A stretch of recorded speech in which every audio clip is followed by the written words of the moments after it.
Silently they wait. Like columns of living, breathing stones, they wait. Slowly aging, maturing into a metamorphosis of milk and mold until the time is right. I'm talking about the mysteries of the king of cheeses, Cheddar. You know, the words cheddar cheese have become so generic and so bastardized that people don't realize that real cheddar actually comes from one region. That's the taste I'm after. I'm not talking about the orange gooey stuff you get on your chips at the ball game. I'm talking about the real deal, the real taste. And you can only get that in one place, Somerset, England. I've come to Somerset to meet this man, Jamie Montgomery. He makes cheese in the true tradition of Somerset, and his cheddar is some of the best in the world. Yeah, why Somerset? I've always had a strong belief that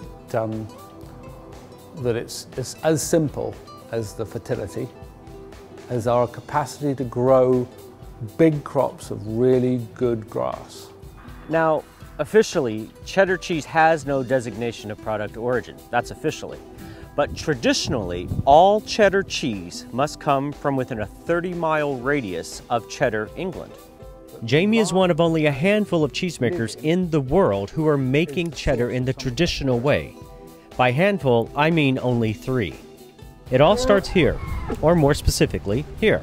Each cow was born on this farm, so they know exactly what goes into that cow, and that's important. That way, they can control the flavor and richness of the milk. And more importantly, the milk does not have to be pasteurized. Pasteurization kills flavor. Don't look at the camera, please. Thank you. To the fresh milk, they add an heirloom starter. This is one of the differences between real cheddar and everything else that's out there. You have to use a traditional starter to get real cheddar flavor. Some of the starters they use can be traced back 50, 60, even 70 years. The result? The lightly golden cheese curd that is the foundation for phenomenal taste. It's a very hands-on process. Steve Bridges has been making cheese for 36 years and knows exactly, almost intuitively, when to start each step of the process. That's something no machine can do. It's all done by feel as much as anything else. What they're doing right here is cheddaring, by the way, breaking up the curd into uneven shreds and hand salting. That gives cheddar cheese its unique texture. The cheese curd is pressed into a mold and the excess water removed.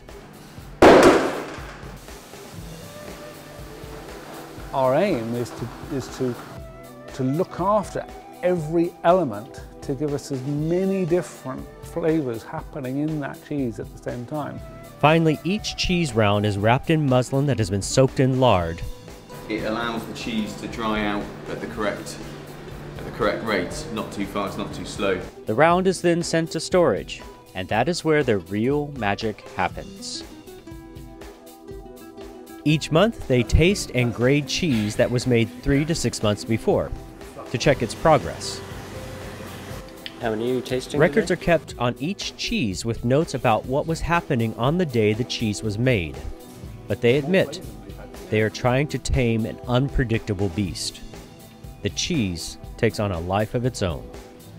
We've got all of the tools available to us to make a really, really good product, but every single one of those tools will give us less predictability. I know what you're thinking. It's a lot like wine.